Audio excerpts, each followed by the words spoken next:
en passe d'éclater et que les autorités chinoises essaient actuellement qu'ils essaient de faire, on va dire, éclater doucement, si tant est que ce soit possible. Alors, à quoi ça tient? Ça tient à ce que partout en Chine, les gouvernements locaux, donc les gouvernements urbains, ont été incités à tirer des revenus de l'expropriation de droits fonciers et de la location de droits d'usage sur les terres à des investisseurs immobiliers du type Evergrande qui lancent des programmes de construction de tours résidentielles du type de celles qui ont été construites dans cet ancien village où j'ai effectué mon terrain et que vous voyez ici sur la photo.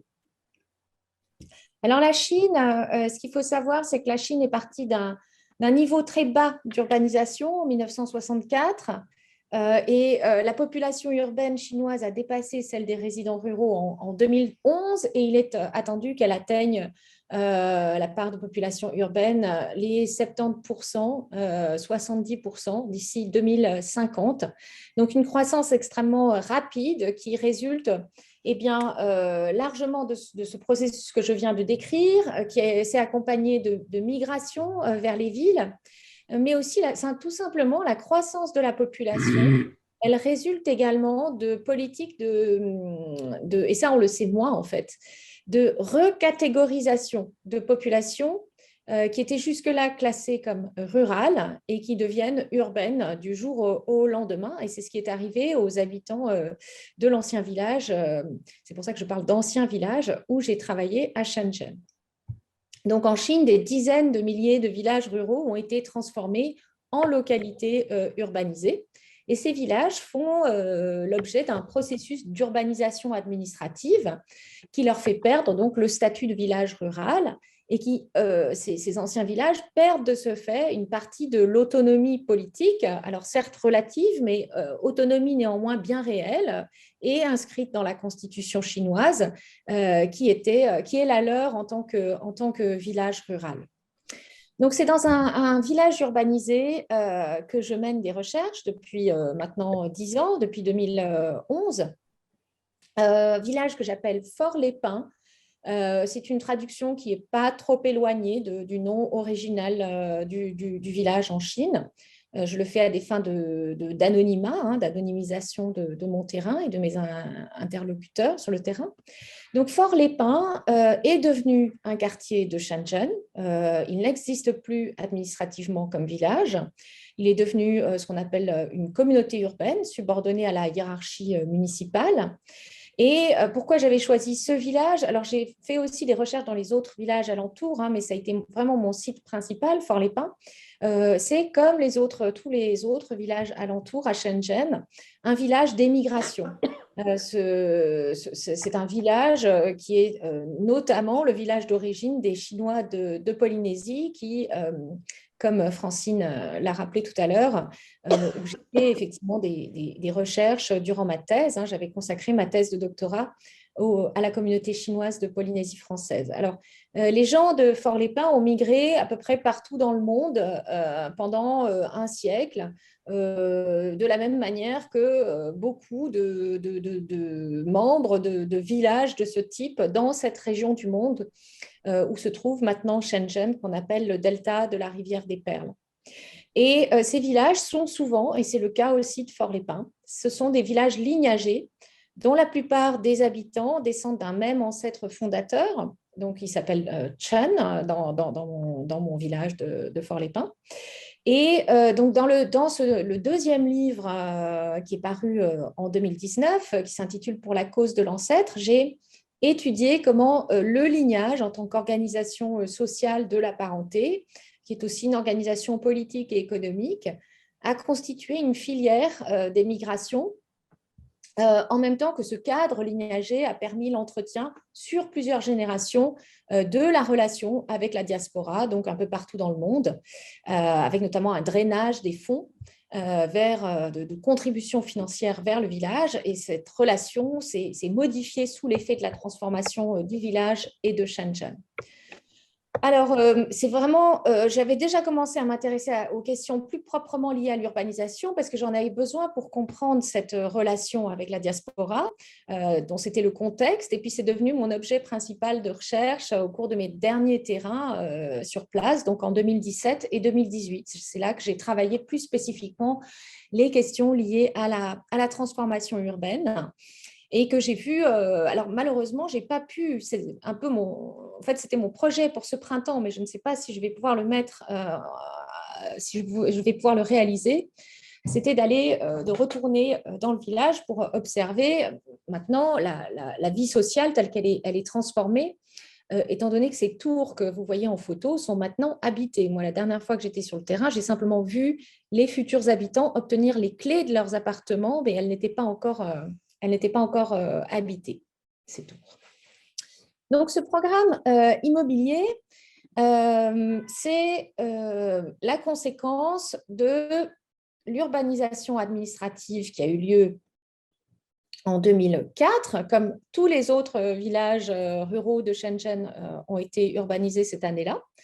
Et cette urbanisation est elle-même administrative, elle est elle-même le point d'aboutissement des transformations rapides qu'ont connues tous ces villages depuis la création de Shenzhen. Et le cas de Shenzhen, il est très intéressant parce que c'est en quelque sorte une version intensifiée de l'urbanisation à la chinoise. Donc, elle en présente cette croissance de Shenzhen, toutes les caractéristiques typiques, mais de manière intensifiée, du fait de l'histoire propre de Shenzhen, sur laquelle je vais brièvement revenir tout à l'heure. Ce qui est commun à Shenzhen et à toutes les villes chinoises, c'est qu'on a vraiment une idéologie de l'urbanisation comme vecteur de modernisation et de civilisation qui guide cette urbanisation et qui fait que tous ces projets sont lancés, qui justifient idéologiquement ces projets de rénovation urbaine. Qui est accompagné d'un discours assez systématique dans lequel les anciens villages ruraux sont présentés comme non civilisés, comme désordonnés, chaotiques, éventuellement pour certains des lieux où règne le crime organisé, etc. Et donc, on a vraiment un ordre spatial qui est légitimé par cette idéologie et qui implique donc une opposition hiérarchique entre l'urbain et le rural, avec en Chine cette vision vraiment téléologique qui veut que le rural est destiné à être remplacé par l'urbain. On va voir que c'est un peu en train de changer depuis quelques années. Mais ce qu'il faut, dans les grandes lignes, je dirais que les paysans, donc les habitants des campagnes, des zones rurales, qui étaient déjà en partie dévalués sous Mao, pas politiquement, mais économiquement, ils étaient très défavorisés. Et avec l'ère des réformes et du passage de la transformation de l'économie chinoise et de l'adoption du socialisme avec du capitalisme avec des caractéristiques chinoises, eh bien, les paysans sont devenus vraiment, ont été complètement dévalorisés. Ils sont considérés comme arriérés, comme aux antipodes de la modernité que veut atteindre la Chine. Alors, dans cette présentation, je vais tenter de montrer comment cet ordre spatial est contesté par les villageois autochtones de Fort-les-Pins, à travers notamment la manière dont ils ont préservé certains sites qui sont hautement symboliques du passé lignagé et en s'ajustant à l'urbanisation. Donc, ces sites, ce sont on peut dire que ce sont en quelque sorte des hétérotopies, des hétérochronies au sens de Michel Foucault, qui a donné une définition assez floue des hétérotopies, que je rappelle ici pour celles et ceux, bon, c'est quand même assez largement connu. On peut retenir cette idée d'espace différent ou radicalement autre. L'hétérochronie, c'est en quelque sorte l'équivalent temporel des hétérotopies pour Foucault. Je vais y revenir. Alors, il y a eu quelques critiques. C'est un concept qui a été très largement adopté de manière, justement, ça a été utilisé pour décrire à peu près tout et n'importe quoi. Il y a quelques critiques qui ont été émises vis-à-vis de justement ce caractère assez vague de cette définition de Foucault, qui a quand même le mérite de cette notion d'altérité, de laisser la possibilité de penser ces sites de façon relationnelle. Alors, je vais tenter de montrer comment les actes de préservation de ces sites, qui passent par leur adaptation à l'urbanisation, tout en résistant de ce fait à la logique de destruction totale de l'urbanisation, donc de l'homogénéisation du paysage urbain, eh bien, ces actes de résistance qui préservent ces sites, donc ils permettent de les conserver.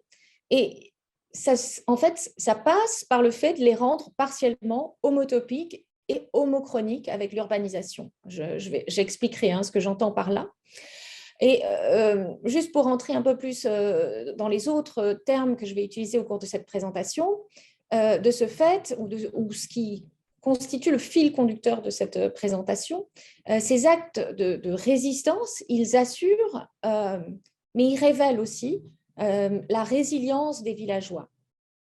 Alors, résilience et résistance sont des termes assez proches. La résilience implique souvent la résistance. Il y a quand même une différence qui tient à ce que résilience renvoie plutôt à la capacité de reproduire un système ou de regagner une stabilité après un bouleversement, alors que la résistance, ça implique de s'opposer à un pouvoir de façon à le contrer ou à l'infléchir. Alors, dans ce qui suit, je vais montrer que les actes de résistance des villageois, ce sont des tactiques qui s'inscrivent à l'intérieur des rapports de pouvoir, comme l'a souligné Foucault, là où il y a pouvoir, il y a résistance. On pourrait aller jusqu'à dire que ce sont en quelque sorte, pour invoquer un autre nom important en anthropologie, dans les études de la résistance, celui de James Scott, on pourrait dire que ce sont en quelque sorte aussi des textes cachés que les habitants de Fort-les-Pins livrent de cette manière-là, en conservant ces sites. Donc, James Scott, dans les arts de la domination, il parle de textes cachés pour décrire la façon dont les subalternes opposent, ou les dominés opposent aux dominants une forme de résistance voilée, cachée. Et c'est à peu près exactement ce qui se passe à Fort-les-Pins. On va voir, ce sont des formes de résistance qui prennent une apparence de conformité. Donc, ils reviennent à s'ajuster de manière stratégique aux ordres qui viennent d'en haut. Ils paraissent s'y conformer tout en les subvertissant. Alors, mon analyse, je vais montrer, j'y reviendrai en conclusion, après vous avoir exposé le matériau. Scott a quand même cette analyse très binaire qui veut qu'il y ait les dominés et les dominants. Les villageois autochtones, ils sont certes pour partie subalternes en tant qu'anciens paysans en Chine, et en même temps, on va le voir, ils ont les ressources pour ne pas être totalement dominés et pour être à leur tour dominants, puisque donc, ces ressources, ce sont précisément celles qu'ils dérivent de leur autochtonie et de leur réseau diasporique. Par ailleurs, ce qu'il faut que je souligne, et je n'aurai pas le temps de développer ce point, c'est que je vais parler d'une communauté villageoise lignagère. Je vais parler d'une communauté comme si elle était un acteur unifié. Et de fait, c'est une communauté très unie, très solidaire, mais qui est néanmoins traversée par des classes sociales et qui est justement dotée de leaders qui ont la capacité de dialoguer avec les représentants locaux de l'État et d'exploiter les zones grises des politiques menées par ces mêmes représentants de l'État. Donc, les actes de résistance à l'urbanisation reposent sur la résilience de l'organisation sociale des villageois autochtones et en même temps, ils assurent à leur tour cette résilience puisqu'ils permettent à l'organisation sociale villageoise de perdurer. Donc, je vais décrire dans un premier temps comment Shenzhen, avant de chercher à supprimer les villages, s'est construite en s'appuyant sur ces villages qui étaient contenus dans son périmètre. ce qui rend compte de la résilience du village que je vais aborder par la suite. Donc, je montrerai comment les gens de Fort-les-Pins ont résisté à certaines politiques liées à l'urbanisation, notamment en déployant des tactiques de patrimonialisation, mais pas seulement.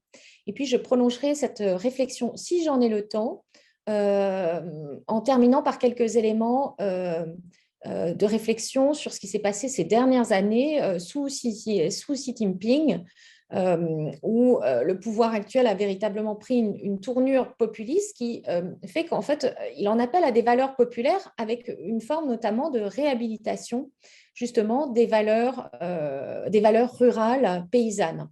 Et donc ça, c'est une forme de retournement quand même assez important dont il faut tenir compte dans l'analyse. Donc, si j'ai le temps, ça serait bien que je puisse avoir le temps d'en parler. Donc, je vais tout de suite passer à la présentation de Shenzhen. Hop. C'est pas facile de changer, oui, voilà, avec en mode PDF. Donc, Shenzhen, c'est aujourd'hui une mégalopole peuplée de plus de 15 millions d'habitants. C'était d'abord en fait le nom d'une bourgade qui était située à la limite nord de la colonie britannique de Hong Kong. Et contrairement à la légende urbaine qui est reprise dans tous les récits médiatiques de l'ascension spectaculaire de Shenzhen, il ne s'agissait pas du tout d'une bourgade, d'un petit village de pêcheurs, mais c'était une petite ville qui avait des fonctions de carrefour, qui était liée à sa proximité avec la frontière de Hong Kong, donc qui comptait quand même 28 000 habitants en 1978. Donc le comté de Bao'an, qui était en fait le territoire de la future Shenzhen, comprenait des centaines de petits villages comme celui de Fort-les-Pins. Et ce territoire comptait au moment de la création de la zone économique spéciale en 1980 environ 300 000 habitants. Donc on n'est pas parti de complètement rien, mais c'est vrai que c'est peu comparé aux 15 millions que compte Shenzhen actuellement. Donc juste pour vous montrer ce qui est devenu Shenzhen, c'était au départ ces districts ici, qui sont devenus Shenzhen. Je ne sais pas si vous voyez ma souris défiler. Enfin, c'est devenu une petite croix sur l'écran. Donc voilà, c'est cette partie ici qui jouxte la frontière avec Hong Kong. Et ensuite, la zone économique spéciale et municipalité a été étendue à l'entièreté de ce territoire. Voilà, donc initialement, donc la ville de Shenzhen, elle a donc cette particularité d'avoir été créée en même temps que la zone économique spéciale du même nom en 1980. Ça, c'est vraiment le signal du début de l'ère des réformes et de l'ouverture lancée par Deng Xiaoping.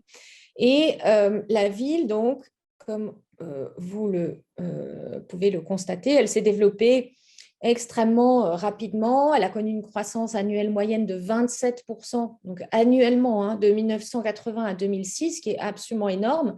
Et c'est une rapidité telle qu'elle lui a valu l'expression vitesse de Shenzhen, donc Shenzhen Sudu. Et elle est pionnière dans un grand nombre de domaines. C'est vraiment en tant que zone économique spéciale là qu'ont été testées toutes les réformes qui ont fait passer la Chine du socialisme collectiviste au capitalisme d'État. Et par ailleurs, Shenzhen se prévaut d'être également pionnière sur un autre plan, puisqu'elle est devenue la première ville chinoise sans villages ruraux en son sein.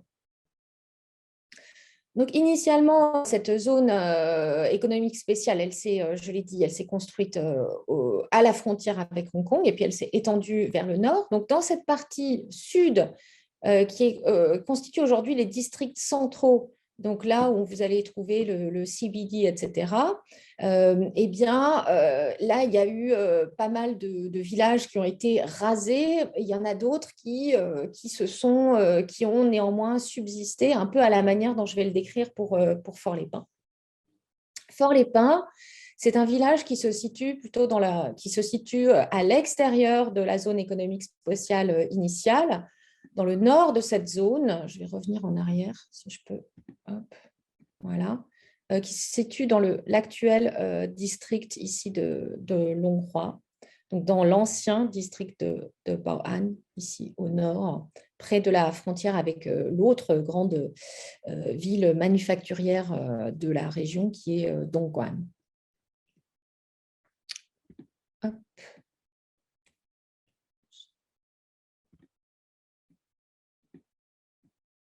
Ouais.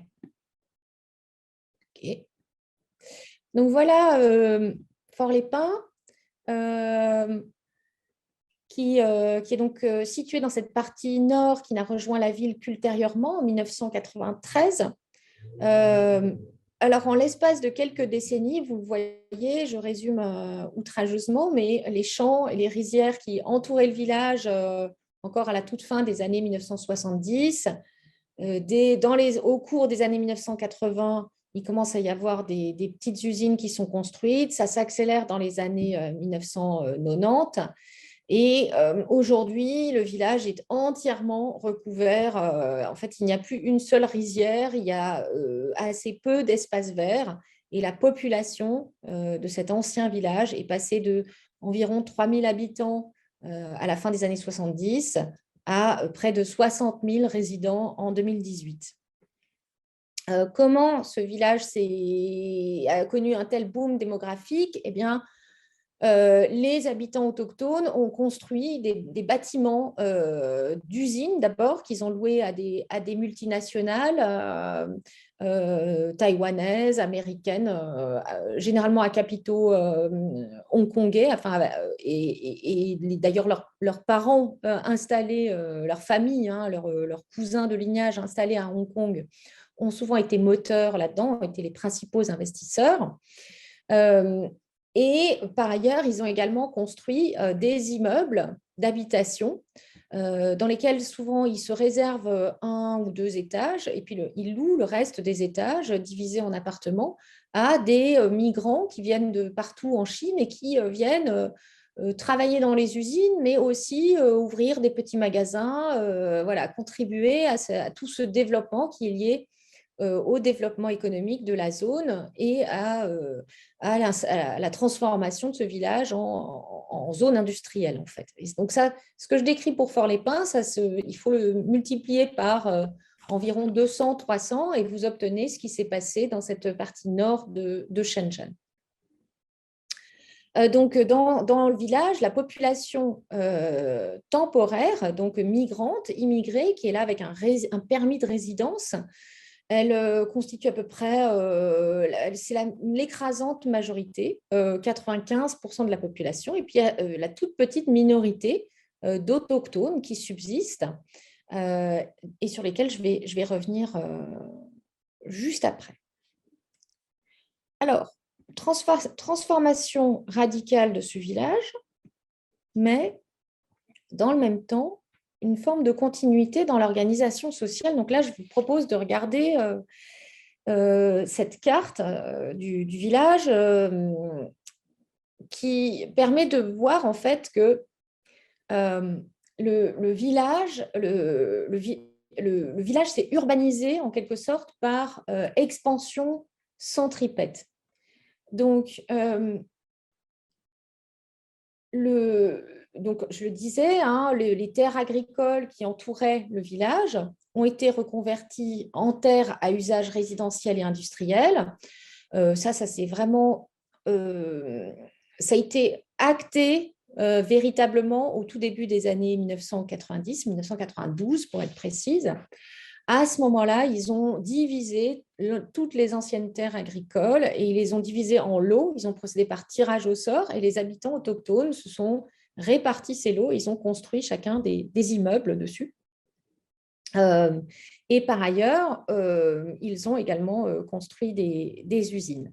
Alors, donc le village a physiquement disparu, mais ce que certains chercheurs appellent une urbanisation spontanée, hein, qui n'a pas été planifiée par l'État local, par les autorités municipales de Shenzhen, qui leur a largement échappé en fait, ce qui confère à ce type de village un caractère très chaotique qui ne plaît pas beaucoup aux autorités. eh bien, même si ce village a physiquement disparu, en fait, il y a une forme de continuité dans l'organisation sociale et territoriale, puisque, je le disais, il y a une sorte d'expansion centrifuge depuis le cœur du village. Donc, si on regarde la carte, il y avait, là, je vais entourer avec ma souris, je suis en train d'entourer ce qui formait le centre du village, et tout autour, c'était des terres agricoles. Si vous voyez, donc vous voyez les quartiers que j'ai indiqués en rouge, en fait, ces quartiers, ils étaient auparavant concentrés ici. C'était des petits quartiers d'habitation qui correspondaient plus ou moins à des segments ou des branches du lignage. Et chacun de ces quartiers s'est en quelque sorte dupliqué. Donc, on a aujourd'hui, par exemple, pour Xiangxi, qui occupait cette partie-là du village, eh bien, aujourd'hui, on a le vieux Xiangxi et puis on a le Xinxiangxi, qui signe donc le nouveau Xiangxi, qui occupe cette partie-là et qui est entièrement, donc, entièrement bâti, entièrement urbanisé, mais qui était auparavant la terre agricole du groupe de culture, en fait, de la brigade de production qui correspondait à cette portion du village. Ce qui s'est passé, pour résumer, c'est qu'on avait donc au départ une structure territoriale, sociale et de parenté lignagère, donc avec des segments de lignage qui correspondaient à des portions du territoire villageois et qui avaient chacun des terres collectives, terres qui sont devenues, qui étaient déjà pour partie collectives et qui le sont devenues encore plus, on peut dire, avec la réforme agraire des années 1950. C'est ce qui permet à un grand nombre de chercheurs en fait, de dire que les réformes sous le maoïsme, même si elles visaient à mettre fin à cette organisation considérée comme féodale et arriérée qui était le lignage, en fait, ces réformes agraires et la collectivisation des terres et de la production ont largement contribué en fait, à confirmer les lignages. Simplement, ils sont devenus plus égalitaires qu'ils ne l'étaient auparavant. Donc, on a une grande continuité de cette organisation qui continue jusqu'à aujourd'hui avec l'urbanisation, puisque désormais, c'est, sauf les espaces verts que vous voyez là, tout ce qui est en blanc est donc maintenant bâti. Alors, au-delà, donc, pour continuer un peu sur cette persistance du village comme groupe social, le village de Fort-les-Pins, c'est un point de référence, tant pour ceux qui en sont originaires, mais qui n'y habitent plus nécessairement, hein. Il y a une partie des villageois qui sont partis dans le centre-ville de Shenzhen. Et ceux qui continuent à l'habiter, donc qui sont, pour simplifier, ce sont eux qui sont considérés comme les autochtones, hein, ceux qui vivent dans le village ou à son immédiate proximité. Et eux, tous continuent à employer le terme village, hein, donc tsun, avec une dimension affective, sentimentale, qui va complètement à l'encontre de la connotation négative que ce terme revêt aujourd'hui dans la Chine qui se veut urbaine et moderne, hein. Donc, quand les gens localement ils parlent de Fort-les-Pins, ils disent notre village, même si officiellement ça n'en est plus un, et ils en parlent avec une forme d'attachement affectif. D'ailleurs, les gens qui habitent le village, eh bien, ils se distinguent de ceux qui habitent en ville, de ceux qui sont partis à Hong Kong. Euh, Notamment, ils précisent, donc ça c'est par exemple le cas de Madame Wang, que vous voyez ici en photo, qui me disait que bon, son mari vit à Hong Kong, donc elle y va une fois par an, en fait elle y va le moins possible. Lui vient également de temps en temps dans le village, mais elle me confiait que ici dans le village, je la cite, on a la liberté, on est habitué à notre vie de village rural. Il y a davantage d'espace, on peut trouver des gens avec qui s'amuser. En ville, à Shenzhen et à Hong Kong, les maisons sont toutes petites. Donc là, vous voyez que Madame Wang, elle n'est pas la seule. Eh bien, elle utilise, elle emploie Shenzhen, elle parle de Shenzhen comme d'une entité qui est extérieure au village, alors même que le village n'existe plus et fait aujourd'hui partie de Shenzhen, et qu'elle continue à parler du village, non seulement au sens en tant que référence territoriale, mais aussi en tant qu'unité sociale caractérisée par une forme de qualité de vie et de sociabilité proprement villageoise. Donc, les gens de Fort-les-Pins, ils parlent de leur village pour se référer au territoire villageois, mais en fait aussi et surtout pour se référer au groupe social qu'ils forment en tant que villageois autochtones, liés par des liens de parenté et de voisinage. C'est-à-dire que à l'intérieur de l'unité administrative qui est aujourd'hui la communauté urbaine de Fort-les-Pins, ils parlent de leur village également pour désigner à proprement parler le groupe des villageois autochtones. Alors, pourquoi Eh bien, parce qu'en fait, les habitants autochtones, ce n'est pas simplement une habitude qu'ils ont conservée. En fait, ils sont appelés les villageois d'origine. En chinois, c'est Yuan Sunmin. Et ils constituent des collectifs économiques puissants puisqu'ils sont toujours et encore détenteurs collectivement de droits d'usage sur les terres sous la forme de sociétés coopératives par action. Et donc, tous les villageois autochtones, c'est une catégorie juridique, eh bien, ils sont actionnaires de ces sociétés coopératives par action, qui sont justement les sociétés qui ont bâti les usines et qui donc retirent de très confortables revenus de cette rente immobilière. Et par ailleurs, je l'ai déjà dit, mais il faut vraiment le souligner, il y a une unité, une cohésion de la communauté villageoise qui est renforcée par le fait que, eh bien, une écrasante majorité de ces autochtones appartient au même lignage, donc celui des Chen, et descendent d'un même ancêtre fondateur. Alors, les gens de Fort-les-Pins se sont mobilisés à plusieurs reprises au cours des 20 dernières années pour défendre certains des éléments fondamentaux de leur passé, et notamment des sites qui constituent des points de référence, d'ancrage territorial et de rassemblement social.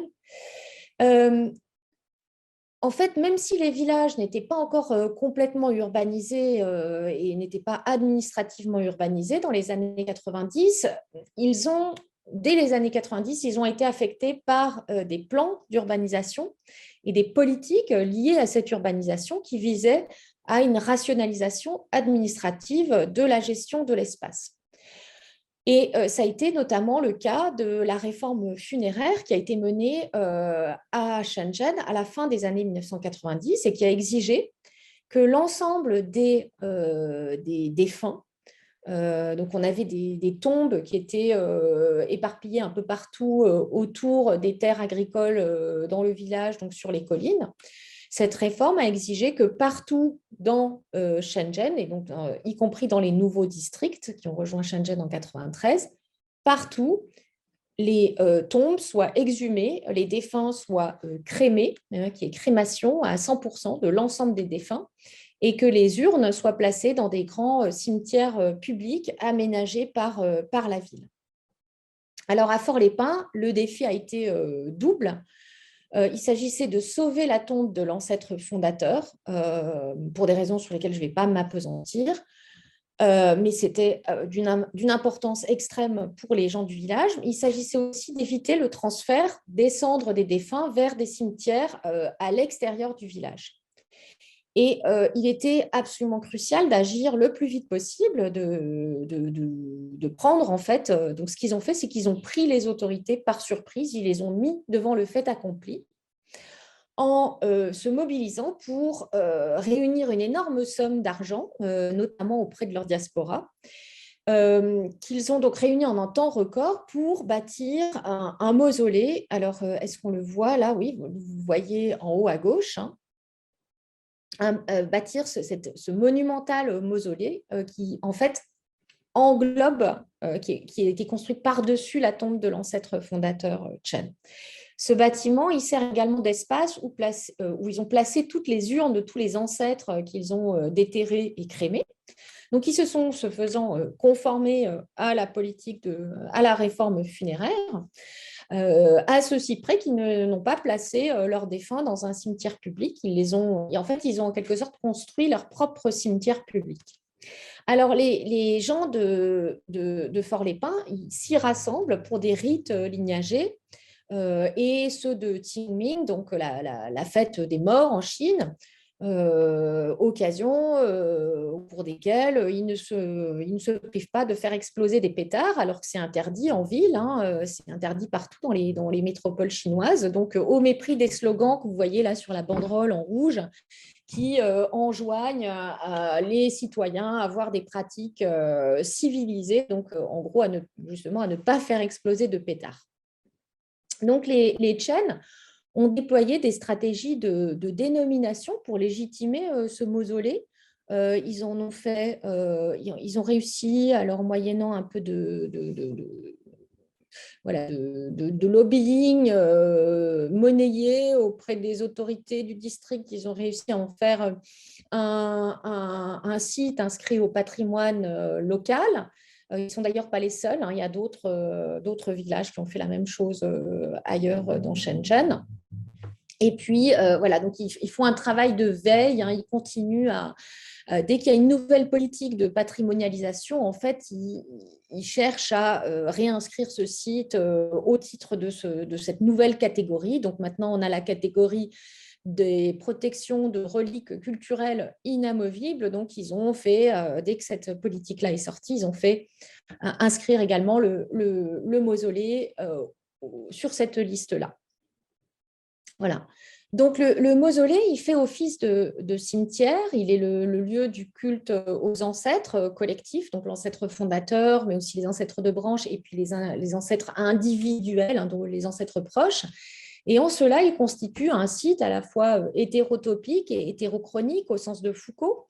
Hein, Foucault débute sa description des hétérotopies par les hétérotopies de crise, qui sont des lieux à part où sont pratiqués des rituels du cycle de vie. Et puis, il distingue trois hétérochronies, celles qui sont liées à l'arrêt du temps, celles qui sont qui correspondent à une quasi-éternité, dit-il, je le cite, comme les cimetières. Et puis, il en mentionne deux autres, donc celles qui sont liées à l'accumulation du temps, destinées à protéger des vestiges du passé, comme les bibliothèques et les musées. Et les troisièmes, qui sont des hétérotopies liées au temps dans sa forme la plus transitoire et précaire, donc dans la forme du festival, dit-il.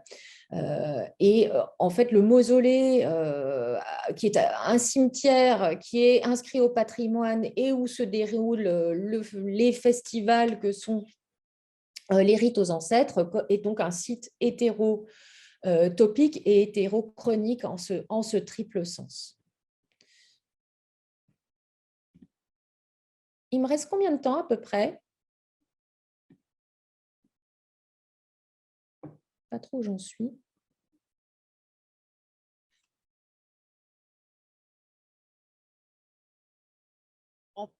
On peut vous laisser une dizaine de minutes. Est-ce que ça vous va? Ouais, ok. Va. Ouais. Alors, je vais vous parler un tout petit peu de la rénovation urbaine. Donc, en fait, j'ai vu, je suis retournée à Shenzhen 7 fois entre 2011 et 2018. En 2011, il y avait encore pas mal d'ouvriers, hein. Il y avait des grandes masses d'ouvriers qui débarquaient dans les rues aux alentours de 17 heures à la sortie des usines. Ils allaient surfer dans les cafés Internet, jouer au billard en plein air, etc. Tout ça, je l'ai vu disparaître en l'espace de 7 ans. Il y a encore des usines et des ouvriers, mais de moins en moins. J'ai vu Fort-les-Pins se gentrifier sous mes yeux en quelque sorte, hein. Donc, il y a des usines de première génération qui sont devenues des restaurants un peu post-industriels. Il y a même une boulangerie, un caviste, hein, maintenant à Fort-les-Pins. Donc ça, c'était quand même assez frappant. Et c'est lié à cette politique de rénovation urbaine, qui est donc une politique menée à l'échelle de la métropole de Shenzhen, mais qui est aussi une politique provinciale, hein, dictée par la province du Guangdong, de rénovation des vieux villages. Et ces projets, ils sont dits de développement coopératif parce qu'ils sont signés entre les sociétés par action dont je parlais tout à l'heure, qui sont détenues par les autochtones, le gouvernement du district et des promoteurs immobiliers de type Evergrande. Donc, ce sont des accords tripartites. Alors, cette politique de rénovation urbaine, elle sert très clairement à un objectif de montée en gamme, hein. L'idée, c'est vraiment de construire la ville civilisée. Il y a tout ce discours sur la ville civilisée, etc. Et de fait, les acheteurs de ces nouveaux appartements, ce sont des couples qui sont généralement originaires d'autres districts dans Shenzhen, où les prix sont devenus tellement chers, hein. Shenzhen, c'est la ville la plus chère de Chine, qu'ils ne peuvent pas acheter. Donc, ils se replient sur des villages un peu périphériques, mais en cours de rénovation, comme Fort-les-Pins, pour pouvoir s'acheter un logement. Alors, à Fort-les-Pins, le plan de rénovation urbaine, il s'échelonne en 3 phases. La première phase, donc c'est celle à laquelle j'ai assisté entre 2010 et 2018. Et elle a concerné le centre de l'ancien village. Donc, les maisons les vieilles maisons paysannes que, en fait, les habitants du village avaient déjà largement désertées. Et en fait, les 2 autres phases vont concerner tous ces immeubles construits spontanément en dehors du plan par les villageois eux-mêmes. En 2018, il y a eu un changement de politique du gouvernement de Shenzhen qui a affirmé qu'il fallait désormais cesser la démolition systématique des anciens villages et en tout cas faire attention à la préservation de certains éléments du patrimoine villageois. Donc ça, c'est 2018, c'est tout récent. Mais ce qui est remarquable, c'est qu'à Fort-les-Pins, ça avait déjà été le cas, puisque certains justement vestiges patrimoniaux, notamment ces tours, ces diaolos, qui sont des tours construites souvent par des riches émigrés à la fin du 19e siècle, ont été préservées au cours de ce projet de développement coopératif. En fait, elles ont été déplacées, concentrées dans un endroit bien précis, à l'ombre de ces nouvelles tours résidentielles et tout près du temple ancestral. Et puis le temple de l'ancêtre, lui, bien, il n'a pas été inscrit au patrimoine officiel, il a été rénové en 2016. Donc là, c'est une stratégie un peu différente de celle du mausolée. Sa rénovation, en fait, elle a été considérée par les membres du conseil lignagé comme absolument indispensable dans le contexte de la construction du nouveau complexe résidentiel, hein. Donc, ils ont fait à nouveau une levée de fonds de façon à ce que le temple soit en quelque sorte, ça c'était vraiment indiqué très clairement dans la lettre ouverte publiée à l'occasion de la levée de fonds, il fallait que le temple soit au niveau des appartements de luxe dont les publicités annoncent qu'ils seront de classe mondiale. Mais cet espace, l'espace devant ce temple, il sert au grand rassemblement lors du rite lignagé. Je vais vous montrer là, voilà, vous voyez sur les photos du haut. Grand rassemblement qui se présente comme commémoratif, hein. Il célèbre l'anniversaire de la naissance de l'ancêtre fondateur, mais en fait, c'est un culte de l'ancêtre, tout ce qu'il y a de plus cultuel. Il est enrobé dans un langage commémoratif qui le rend acceptable par l'État. Et les Tchènes légitiment, donc les gens de Fort-les-Pins légitiment de cette manière la continuité de ce rite qui rassemble donc la communauté des villageois autochtones et puis une partie de la diaspora chaque année. Et donc on peut dire là encore que le temple, il est hétérotopique au sens de Foucault. Mais il ne l'est pas entièrement, puisqu'il est rendu aussi d'une certaine manière homotopique et homochronique avec le nouveau quartier. En fait, le temple et puis ces tours-là, les diaolos, elles donnent au nouveau quartier une touche patrimoniale assez chic, hein. Et donc, on peut dire que le passé villageois est actualisé d'une manière qui confère aussi de la valeur au logement qui venait d'être construit. Alors, je ne vais pas avoir le temps de vous parler de la patrimonialisation de la revalorisation des valeurs rurales. Si vous voulez, on pourra en parler dans la conclusion, après la conclusion. Donc, je vais conclure pour laisser du temps pour la discussion. Donc, les logiques du développement urbain sont celles en fait, d'un dégagement spatial qui doit permettre une exploitation maximale de l'espace, avec une densification du bâti et puis une recherche de la verticalité, hein. Ça, c'est relativement universel c'est propre à la logique du développement urbain. En tout cas, enfin, je dis que c'est universel, pas forcément. En fait, en le disant, je me rends compte que ce n'est pas nécessairement le cas, puisqu'on parle également d'étalement. Alors, en Chine, on n'est pas dans la recherche d'étalement, on est vraiment dans la recherche de la densification maximale. Et de ce fait, on peut considérer que ces deux stratégies que j'ai décrites de réunion des urnes autour de la tombe de l'ancêtre, dans ce mausolée qui a été construit en extrême vitesse, mais aussi celle de ces tours qui ont été réunies autour de l'espace public, elles ne sont pas antinomiques avec l'urbanisation. En fait, elles sont d'une certaine manière homotopiques. Elles jouent aussi d'une homochronie avec l'urbanisation, hein. Ça s'est fait à la même vitesse.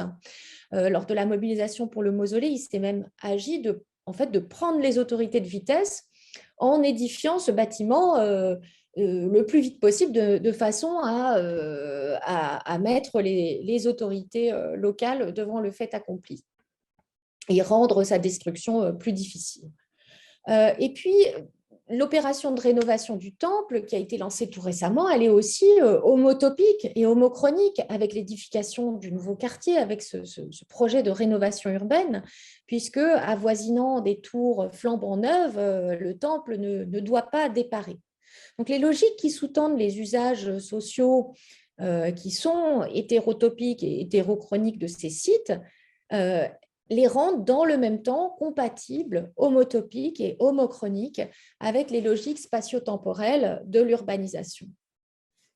Alors, je voudrais revenir sur résilience et résistance. En fait, résilience ne s'applique pas entièrement au cas de Fort-les-Pins, dans la mesure où, en fait, il ne s'agit pas d'un choc externe que les villageois auraient subi et dont ils auraient dû se remettre. Ils ont participé à ce choc, hein, ils y ont pris part, ils ont participé aux transformations de leur village, notamment en construisant des usines et des immeubles de manière spontanée.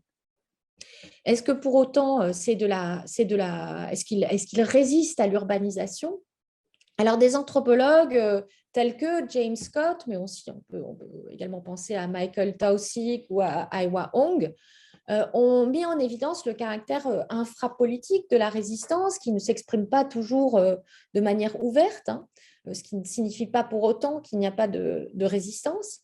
Mais d'autres, tels que Sarah Mahmoud, ont mis en garde contre le risque de romanticiser la résistance, de chercher systématiquement de la résistance, et en même temps contre le risque d'interpréter l'absence de résistance comme une absence d'agencéité.